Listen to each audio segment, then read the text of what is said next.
जी अस्सलाम वालेकुम स्टूडेंट्स, उम्मीद करती हूँ आप सब खैरियत से होंगे। जी तो आज हम ऑपरेटिंग सिस्टम का सेकंड लेक्चर पढ़ने जा रहे हैं, जिसमें हम पढ़ेंगे ऑपरेटिंग सिस्टम के ऑपरेशंस के बारे में।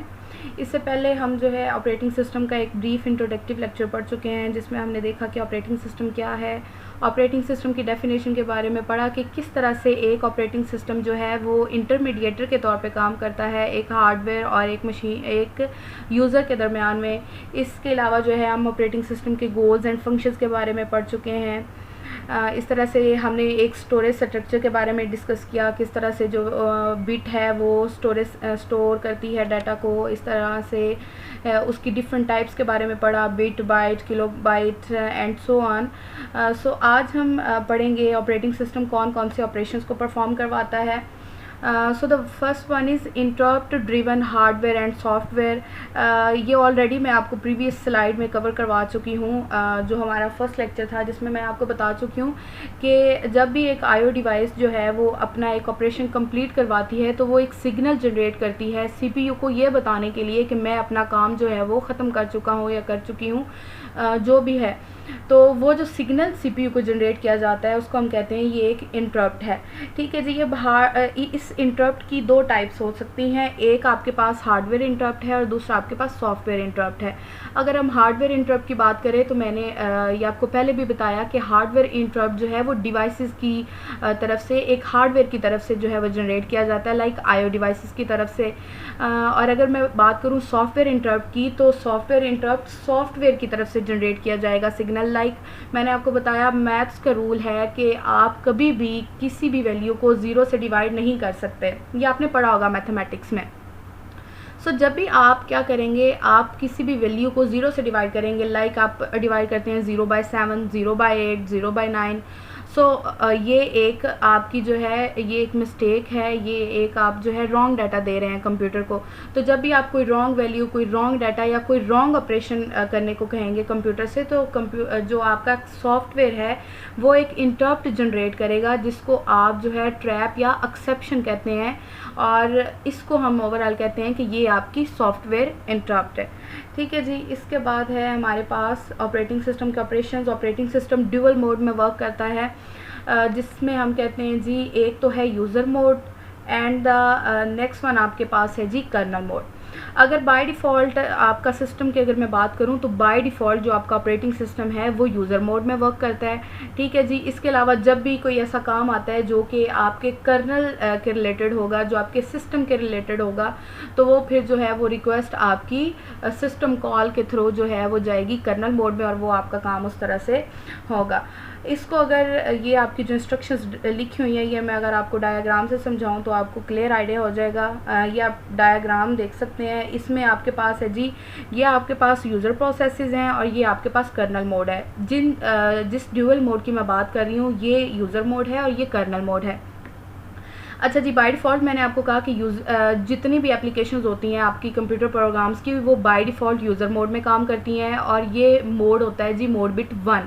ठीक है जी। अब लाइक एक यूज़र प्रोसेस हमने एग्जीक्यूट किया, ठीक है, उसको उस यूज़र प्रोसेस को चाहिए कि उसने एक जो है वो प्रिंट की कोई कमांड देनी है। अब आपको पता है जो प्रिंटिंग का काम है वो डायरेक्ट सिस्टम मैनेजमेंट का काम है। तो जब भी आपका कोई ऐसा काम जो आपकी सिस्टम मैनेजमेंट के रिलेटेड होगा या ओएस उसको खुद परफॉर्म करवाएगा, तो वो आपका जो काम है वो सिस्टम कॉल के थ्रू कर्नल मोड में ट्रांसफ़र कर दिया जाएगा। अब यहाँ पे सिस्टम कॉल जनरेट होगी। ये सिस्टम कॉल हम आगे जो है लेक्चर में इनको जो है मज़ीद डिटेल में डिस्कस करेंगे। यहाँ पे आप सिर्फ सिस्टम कॉल की इतनी ही डेफिनेशन याद रखें कि एक ऐसा काम जो आपकी डायरेक्ट सिस्टम मैनेजमेंट के साथ अटैच है, या एक ऐसा काम जो कि आपका जो है वो कर्नल मोड में ट्रांसफ़र होगा, तो उसके लिए जो है हम सिस्टम कॉल को जनरेट करते हैं। अब सिस्टम कॉल क्या करेगी, आपकी उस रिक्वेस्ट को फॉरवर्ड कर देगी कर्नल मोड में। ठीक है जी। अब यहाँ पे आपकी ट्रैप अकर होगी, ट्रैप या आप इसको एक्सेप्शन कहते हैं। ठीक है जी।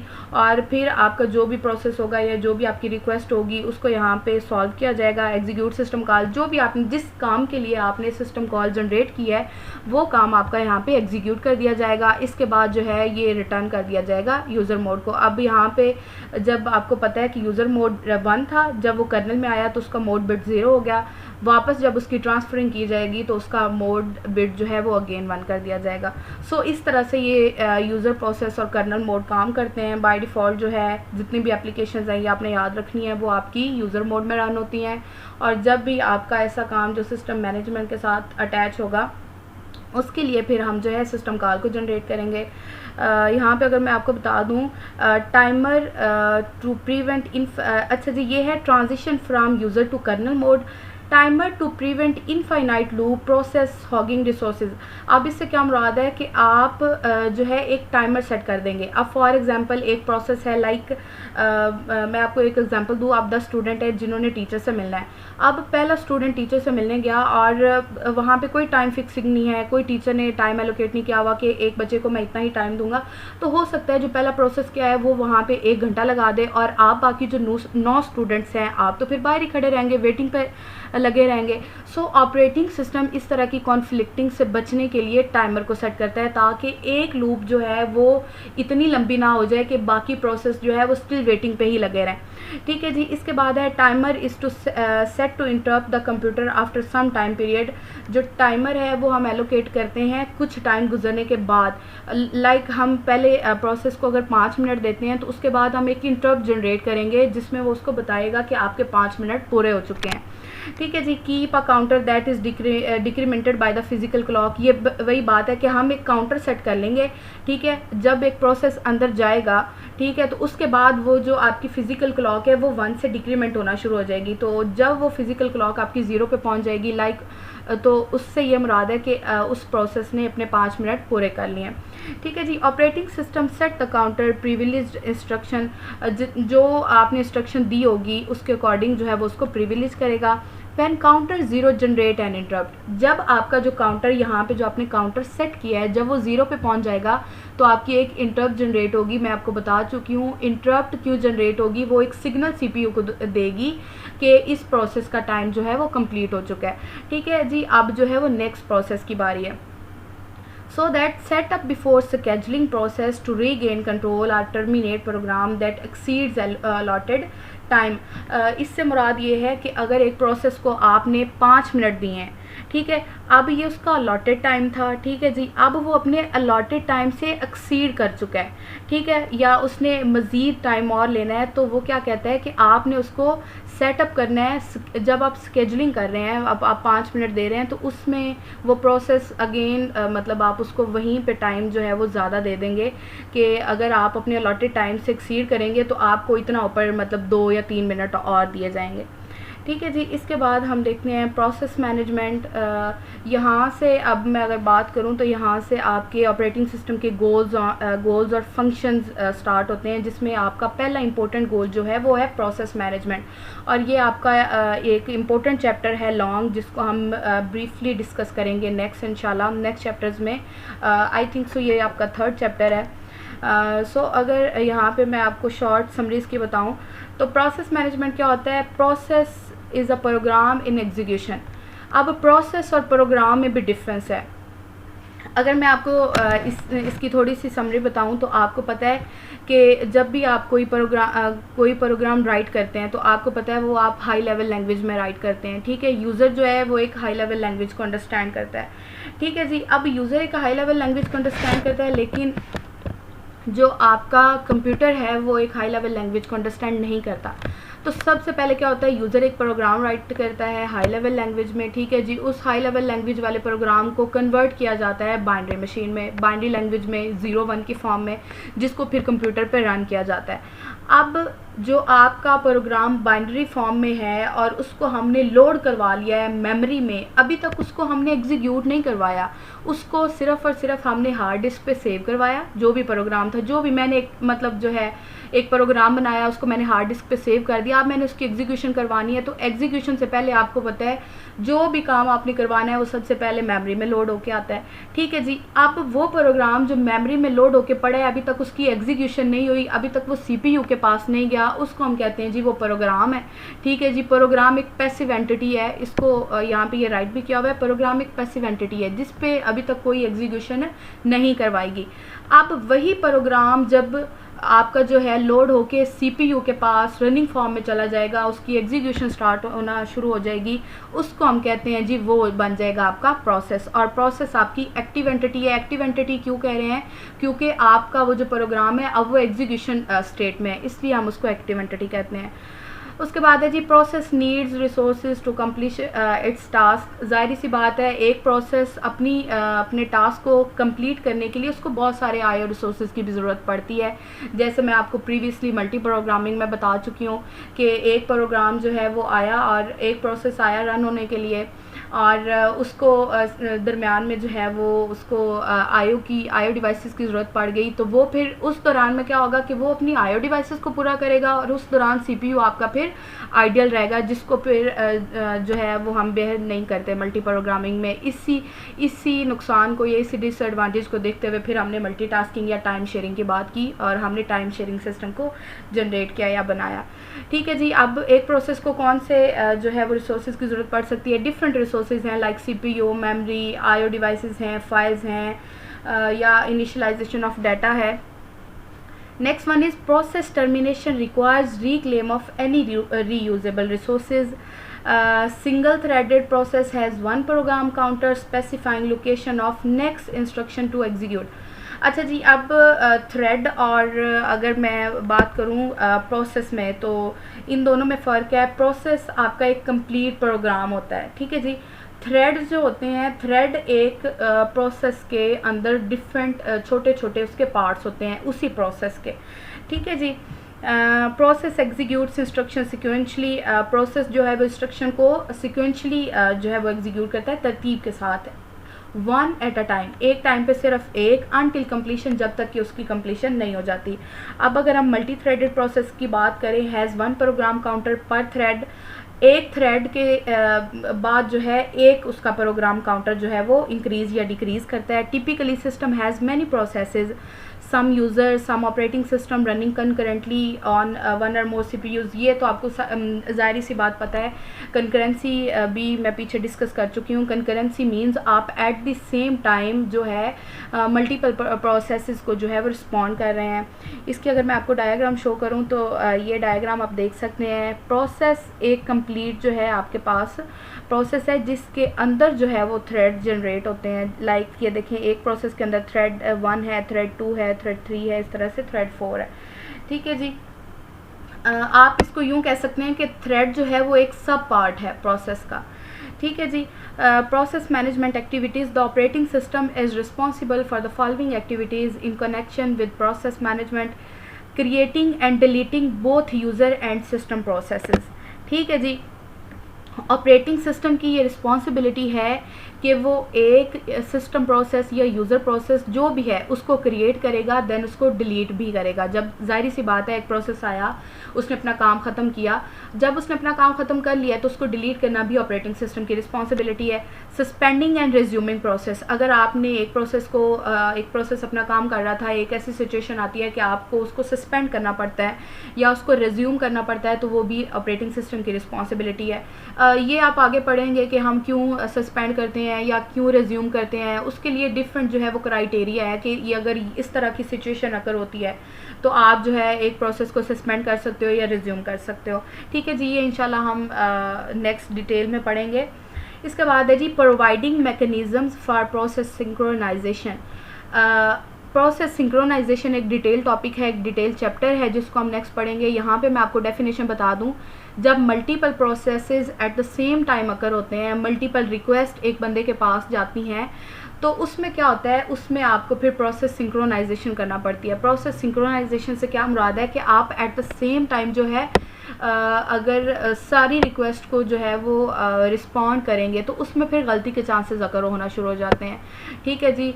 वैल्यूज़ जो हैं वो डिफरेंट जो हैं वो डिफरेंट हो जाती हैं डिफरेंट प्रोसेसेस के पास, तो इसमें फिर हम प्रोसेस सिंक्रोनाइजेशन करते हैं। इसको डिटेल में इंशाल्लाह हम आगे पढ़ेंगे। यहाँ पे सिर्फ आपने डेफिनेशन याद रखनी है कि जब मल्टीपल रिक्वेस्ट आएंगी तो उन मल्टीपल रिक्वेस्ट को डील करने के लिए हम फिर उनमें प्रोसेस सिंक्रोनाइजेशन का अमल मुकम्मल करते हैं।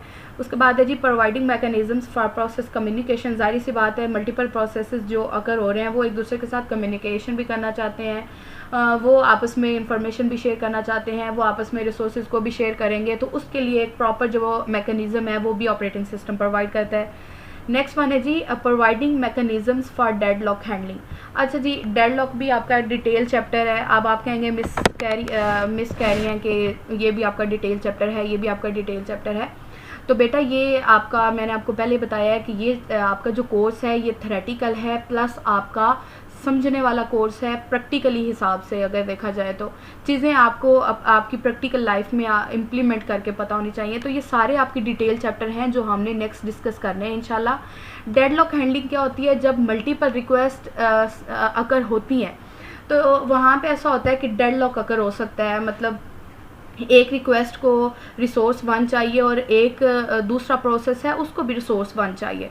तो फिर इस सिचुएशन में ऑपरेटिंग सिस्टम कैसे डिसाइड करेगा कि मैंने ये रिसोर्स आखिर प्रोसेस 1 को देना है या प्रोसेस 2 को देना है? ठीक है जी, तो ये आपकी सिचुएशन, ऐसी सिचुएशन को कहते हैं जी डेडलॉक।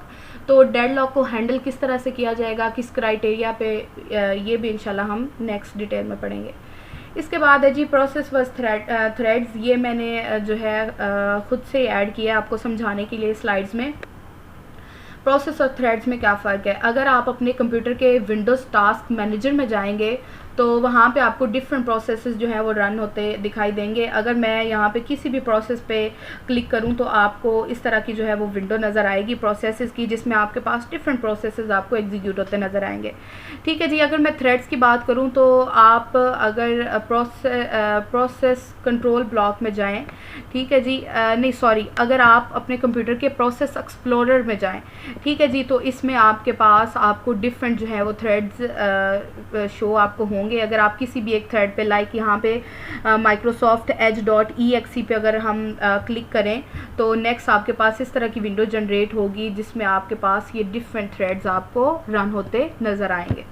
ठीक है जी, इसके बाद है जी आपके पास सेकंड गोल जो है ऑपरेटिंग सिस्टम का, वो है जी मेमोरी मैनेजमेंट। पहला हमने पढ़ा है जी ऑपरेटिंग सिस्टम क्या काम करता है, ऑपरेटिंग प्रोसेस मैनेजमेंट करता है, प्रोसेसेस को कैसे डील करना है, कब किसको कौन सा रिसोर्स देना है। ठीक है जी, अब नेक्स्ट है आपके पास मेमोरी मैनेजमेंट। किस तरह से, ज़ाहिर है मेमोरी हमारे पास एक ही है जिसमें हमने डाटा को स्टोर करना है, तो उस मेमोरी को ऑपरेटिंग सिस्टम किस तरह से मैनेज करेगा, कौन सी रिक्वेस्ट को कहाँ पे स्टोर करेगा, ये सारा ऑपरेटिंग सिस्टम का काम है। अच्छा जी, फर्स्ट वन पॉइंट है आपके पास to execute a program all, एक प्रोग्राम को मुकम्मल एग्जीक्यूट करना या उसके पार्ट को करना। Of the instructions must be in memory, ज़ाहिर सी बात है मेमोरी में ही वो सेव की जाएंगी या उनको एग्जीक्यूट भी मेमोरी में किया जाता है, जैसे मेन मेमोरी में, और सेव आपकी हार्ड डिस्क, रोम या ईपी रोम में होती हैं। अच्छा जी, all or part of the data that is needed by the program must be in memory. जितना भी एक प्रोसेस को या एक प्रोग्राम को डाटा जो है वो चाहिए है अपनी एग्जीक्यूशन के लिए, वो सारा भी मेमोरी में सेव होगा। Memory management determines what is in memory and one. अच्छा जी, मेमोरी मैनेजमेंट की ये डेफिनेशन है। मेमोरी मैनेजमेंट क्या करेगी, डिटरमिन्स करेगी, इस बात की शनाख्त करेगी कि मेमोरी में क्या है और कब है। ठीक है जी, इसमें हम डिफरेंट रिसोर्सेज को देखेंगे, optimizing CPU utilization and computer response to user. इसमें वो सबसे पहली चीज़, जो पहला पॉइंट है वो चेक करेगा कि सीपीयू की यूटिलाइजेशन कितनी है, किस हद तक बेहतर है। ठीक है जी, और दूसरा उसको चेक करेगा कि कंप्यूटर का जो रिस्पांस है वो यूज़र्स को कितना आ रहा है। ठीक है जी, इसके बाद मेमोरी मैनेजमेंट में ऑपरेटिंग सिस्टम क्या काम करेगा, मेमोरी मैनेजमेंट की एक्टिविटीज़ को चेक करेगा। Keeping track of which parts of memory are currently being used and by whom. ये चेक ऑपरेटिंग सिस्टम साथ साथ चेक करता रहेगा कि मेमोरी का कौन सा हिस्सा किस टाइम कौन सा प्रोसेस जो है वो उसके पास सेव है या कौन सा वो एग्जीक्यूट करवा रहा है। Deciding which process and data to move into and out of memory. ये ऑपरेटिंग सिस्टम डिसाइड करेगा कि कौन सा जो है वो डाटा जो है वो मेमोरी में जाएगा और कौन सा जो है वो मेमोरी से आएगा, या कौन सा प्रोसेस जो है वो ले सकता है। Allocating and deallocating memory space as needed, ये हम स्लाइड्स में यही बात डिस्कस की है कि मेमोरी स्पेस को एलोकेट करना या उससे डी एलोकेट का मतलब है कि उससे लेना, ये एक प्रोसेस है। ये सारा किसका काम है जी, ये सारा ऑपरेटिंग सिस्टम का काम है। नेक्स्ट हम बात करते हैं थर्ड जो आपके पास इंपॉर्टेंट गोल है, गोल या फंक्शन, ऑपरेटिंग सिस्टम के गोल या फंक्शन का अगर थर्ड इंपॉर्टेंट पॉइंट हम डिस्कस करें तो वो है जी स्टोरेज मैनेजमेंट। स्टोरेज मैनेजमेंट कैसे है? OS provides uniform logical view of information storage, abstract physical properties to logical storage unit. Abstract का मतलब होता है जी हाइड रखना, जितनी भी एक फिजिकल प्रॉपर्टीज़ हैं आपकी वो आपने यूज़र से हाइड रखनी है। Each medium is controlled by device like disk driver, tape driver, ये हम पीछे डिस्कस कर चुके हैं कि हर डिवाइस का एक डिवाइस कंट्रोलर होता है जो कि उन डिवाइसेस को कंट्रोल करता है। उसके बाद है जी varying properties include access speed. Properties की आप जब भी बात करोगे तो उनमें ये इंपॉर्टेंट प्रॉपर्टीज़ हैं। हम बात करते हैं आपकी एक्सेस स्पीड कितनी है, कैपेसिटी कितनी है, कितना डाटा वो सेव कर सकती है, डाटा ट्रांसफ़र रेट कितना है उसका एक्सेस मेथड क्या है, वो सिक्वेंशली एक्सेस कर रहा है या रैंडमली कर रहा है। सिक्वेंशियल और रैंडमली आपने पढ़ा होगा, मैं अगेन बता दूं। सिक्वेंशियल का मतलब होता है कि एक सीक्वेंस में लाइक 1 2 3 4 5 आप एक सीक्वेंस में डाटा को एक्सेस कर रहे हो। अगर हम रैंडम की बात करें तो रैंडम का मतलब होता है जैसे आपने पहले फर्स्ट को रिट्रीव किया, उसके बाद आप फिफ्थ को रिट्रीव करना चाह रहे हो। जैसे हम एक क्लासरूम की बात करें तो मैं किसी भी स्टूडेंट को रैंडमली जो है वो कॉल कर सकती हूँ, ठीक है जी। इसके बाद है जी file system management. Files usually organized into directories, ये बात आप जानते हैं। Access control on most systems to determine who can access what. Access control system जो है ये आपका डिसाइड करेगा हु कैन एक्सेस व्हाट, कौन सा प्रोसेस क्या चीज़ एक्सेस कर सकता है। OS activities includes, operating system की और कौन सी एक्टिविटीज़ हैं? Creating and deleting files and directories. Create and delete करना ये पीछे हम पढ़ चुके हैं कि ये OS की रिस्पॉन्सिबिलिटी है। Primitives to manipulate files and directories. Primitive का मतलब होता है इजाज़त देना, कौन सी फाइल को मैनिपुलेट किया जाएगा और किस डायरेक्टरी से, ठीक है जी। Mapping files onto secondary storage devices. Secondary storage devices आपको पता है like hard disk, tape drivers, magnetic tape drivers. Non volatile storage devices को हम कहते हैं सेकेंडरी स्टोरेज डिवाइसेज, ऐसी डिवाइसेज जहाँ पे डाटा को परमानेंटली सेव किया जाता है।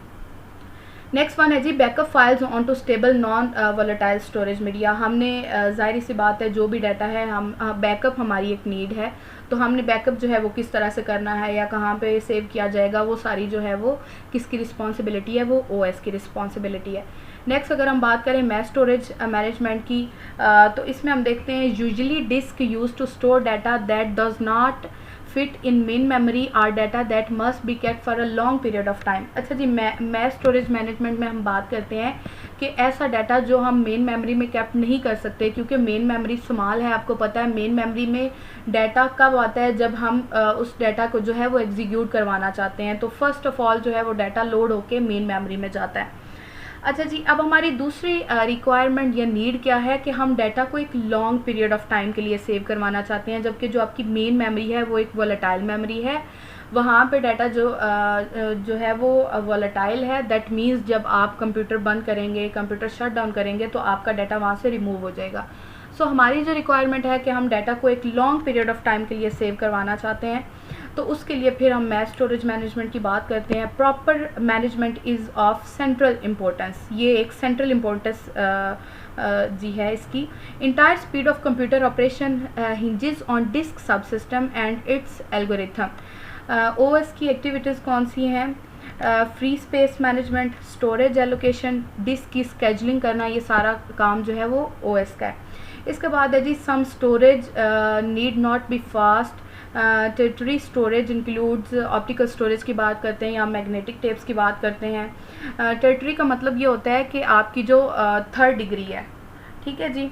Still must be managed by OS और एप्लीकेशन वेरीज बिटवीन WORM की बात करें, राइट वंस या read many times and read write, ठीक है जी। इसके अलावा एक डिफरेंस टेबल दिया हुआ है जिसमें आपके पास जो है लेवल्स को शो किया गया है। नेम है, टिपिकल साइज़ है, जैसे रजिस्टर्स की बात करें, कैशे। ये मैंने आपको एक स्टोरेज हायरार्की प्रीवियस लेक्चर में पढ़ाई थी जिसमें हमने register, cache, main memory, secondary storage devices, optical devices, solid state disk, वो सारा मैंने आपको शो किया था। तो यहाँ पे एक टेबल में उन सब की जो है टिपिकल साइज़, उनकी इम्प्लीमेंटेशन टेक्नोलॉजी कौन सी वो यूज़ करती हैं, उनका एक्सेस टाइम कितना है, वो बैंडविड्थ कितनी लेती हैं, मैनेज कौन करता है और उनका बैकअप कहाँ पे रखा जाता है। तो ये आपने जो है एक दफ़ा इसको देख लेना है। इसके बाद है जी migration of data A from disk to register. ठीक है जी, तो इसमें है जी multitasking environment must be careful to use most recent value no matter where it is stored in storage hierarchy. ये हमारी, अगर हम आज की कंप्यूटिंग की बच्चों बात करें तो ये हमारी सबसे पहली नीड है कि हम जो है डाटा को फास्टली और स्पीडली एक्सेस करना चाहते हैं। और हम ये चाहते हैं कि जब हम एक रिक्वेस्ट करते हैं, सीपीयू एक रिक्वेस्ट करता है, तो सीपीयू ये चाहता है कि मुझे सेकेंडरी स्टोरेज डिवाइसेस के पास ना जाना पड़े, क्योंकि जितना जो है सीपीयू से सेकेंडरी स्टोरेज का डिवाइस जितना जो है उसका फासला बढ़ता जाएगा उतनी स्पीड जो है वो ज़्यादा हो जाएगी, उतना टाइम जो है वो ज़्यादा लगेगा। तो हम क्या चाहते हैं कि हम मोस्ट रिसेंट वैल्यू यूज़ करना चाहते हैं जो कि हमें जो है वो रजिस्टर से या कैशे से मिल जानी चाहिए। ये सीपीयू की रिक्वायरमेंट है और आजकल हमारी ये कंप्यूटिंग की भी रिक्वायरमेंट है कि टाइम भी कम लगे और हमारा जो काम भी है वो जल्दी हो जाए। अब फर्स्ट वन जैसे हार्ड डिस्क है, उसके बाद आपकी मेन मेमोरी लगी होती है, उसके बाद कैशे हैं, उसके बाद जी आपके पास रजिस्टर हैं। तो सीपीयू यहाँ पे होगा, ठीक है। लाइक अगर मैं सपोज करूँ सीपीयू यहाँ पे है, तो सीपीयू जब रिक्वेस्ट करता है तो सीपीयू की ये रिक्वायरमेंट होती है कि उसको इस हार्डवेयर रजिस्टर से जो है वो डाटा मिल जाए। अगर नहीं मिलता तो उसको कैशे से मिल जाए, कैशे से नहीं मिलता तो मेन मेमोरी से मिल जाए। अब देखें जैसे जैसे रिक्वेस्ट जो है वो मूव करती जाएगी नेक्स्ट, उसी तरह से टाइम और स्पीड जो है वो आपकी डिक्रीज़, टाइम ज़्यादा हो जाएगा और स्पीड आपकी डिक्रीज़ हो जाएगी, जो कि हम नहीं चाहते। ठीक है जी। उसके बाद है multiple processes environment must provide cache coherency in hardware such that all CPUs have the most recent value in their cache. Cache basically मैं आपको इसका कॉन्सेप्ट बता चुकी हूँ कि कैशे में मोस्ट रिसेंट वैल्यू आपकी सेव होती है। जैसे जब CPU first time hard disk से कोई फ़ाइल लेगा तो उस फाइल की एक कॉपी कैशे में स्टोर करवा दी जाती है। सो नेक्स्ट टाइम अगर सीपीयू को वही फ़ाइल जो है वो रिक्वायर होगी तो वो नेक्स्ट टाइम हार्ड डिस्क के पास रिक्वेस्ट नहीं करेगा, वो कैशे के पास जाएगा और कैशे से उसको वो फाइल मिल जाएगी। इसके बाद है जी distributed environment situation even more complex. जितना हम डिस्ट्रीब्यूट करेंगे, ये डिस्ट्रीब्यूटेड इन्वायरमेंट ये मेरे ख्याल से आप लोग नेक्स्ट सेमेस्टर में पढ़ेंगे। डिस्ट्रीब्यूटेड डेटाबेस का एक कोर्स है जो कि मैं प्रीवियस सेमेस्टर में बीएससी इसको पढ़ा चुकी हूँ। जब भी हम डाटा को डिस्ट्रीब्यूट करेंगे वो इन्वायरमेंट हमारे लिए उतना कॉम्प्लेक्स होता जाता है और several copies of a data can exist. जाहिर सी बात है जब आप डाटा को डिस्ट्रीब्यूट करोगे तो एक ही जो डाटा है उसकी मल्टीपल कॉपीज़ आपको मल्टीपल लोकेशंस पे सेव करवाना पड़ेंगी। वो हमारे पास एक बड़ा कॉम्प्लेक्स टास्क होता है। Very solutions covered in chapter 17 ये इंशाल्लाह हम नेक्स्ट डिस्कस करेंगे।